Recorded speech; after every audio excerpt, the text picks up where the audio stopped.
There's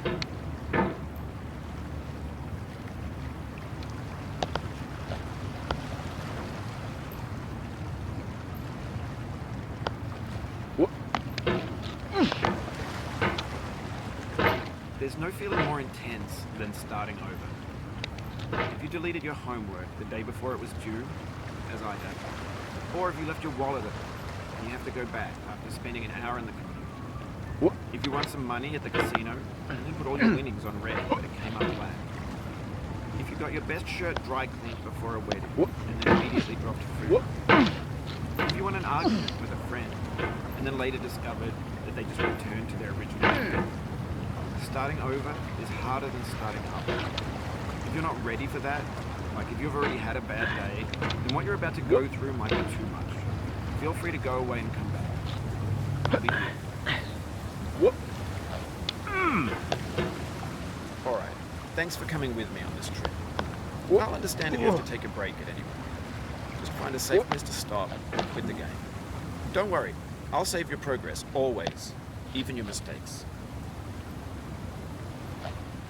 This game is a homage to a free game that came out in 2002, titled Sexy Hiking. The author of that game was Jazzuo, a mysterious Czech designer who was known at the time as the father of B games. And B games are rough assemblages of found objects. Designers slap them together very quickly and freely, and they're often too rough and unfriendly to gain much of a following. They're built more for the joy of building them than as polished products. In a certain way, Sexy Hiking is the perfect embodiment of a B game. It's built almost entirely out of found and recycled parts, and it's one of the most unusual and unfriendly games of its time. In it, your task is simply to drag yourself up a mountain with a hammer. And that act of climbing, in the digital world or in real life, has certain essential properties that give the game its flavor. No amount of forward progress is guaranteed. Some cliffs are too sheer or too slippery, and the player is constantly, unremittingly in danger of falling and losing everything. Anyway, when you start Sexy Hiking, you're standing next to this dead tree that blocks the way to the entire rest of the game. It might take you an hour to get over that tree, and a lot of people never got past it. You prod and you poke at it, exploring the limits of your reach and your strength, trying to find a way up and over. And there's a sense of truth in that lack of compromise. Most obstacles in video game worlds are fake. You can be completely confident in your ability to get through them once you have the correct method or the correct equipment or just by spending enough time.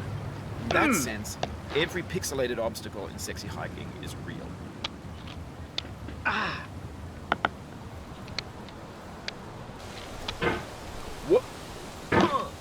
You just lost a lot of progress. That's a deep frustration, a real punch in the gut.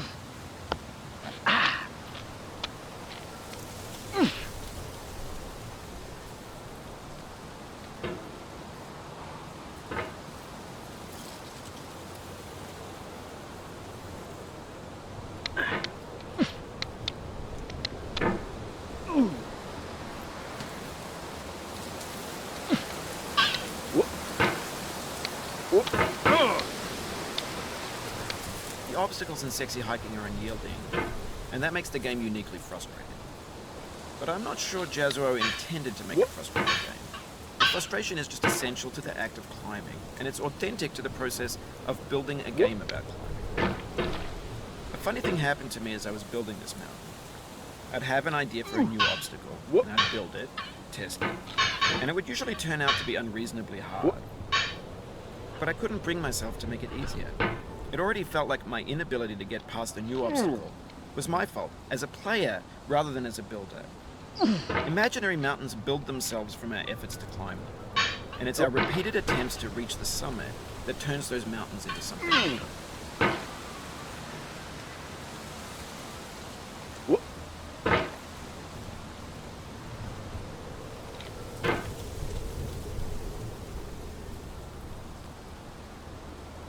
When you're building a video game world, you're building with ideas. And that can be like working with quickset cement. You mold your ideas into a certain shape that can be played with. And in the process of playing with them, they begin to harden and set until they're immutable, like rock. And at that point, you can't change the world. Not without breaking it into pieces and starting fresh with new ideas. For years now, people have been predicting that games would soon be made out of prefabricated objects, bought in a store and assembled into a world. And for the most part, that hasn't happened, because the objects in the stores are trash. I don't mean they look bad or that they're badly made, although a lot of them are. I mean they're trash in the way that food becomes trash as soon as you put it in the sink. Things are made to be consumed and used in a certain context, and once the moment is gone, they transform into garbage. In the context of technology, those moments pass by in seconds.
Over time, we've poured more and more refuse into this vast digital landfill that we call the internet.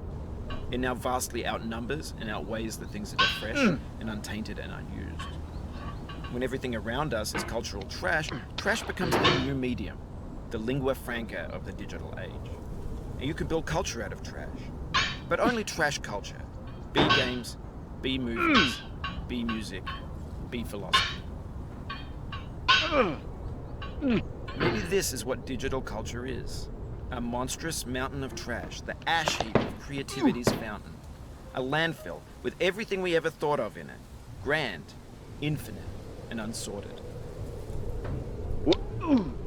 There's 3D models of breakfast, Gen X's fanfic novels, Scan magazines, green screen Shia LaBeouf, and banned snuff scenes on LiveLeak. Facebook's got lifelike bots with unbranded adverts and candid shots of Kanye and Taylor Swift mashups, car crash epic failed GIFs, Russian dashcam vids, discussions of McRibs, discarded, forgotten, unrecycled, muddled, rotten, untitled. Everything's fresh for about 6 seconds, until some newer thing beckons, and we hit refresh. And there's years of persevering, disappearing into the pile, out of style, out of sight. Oh.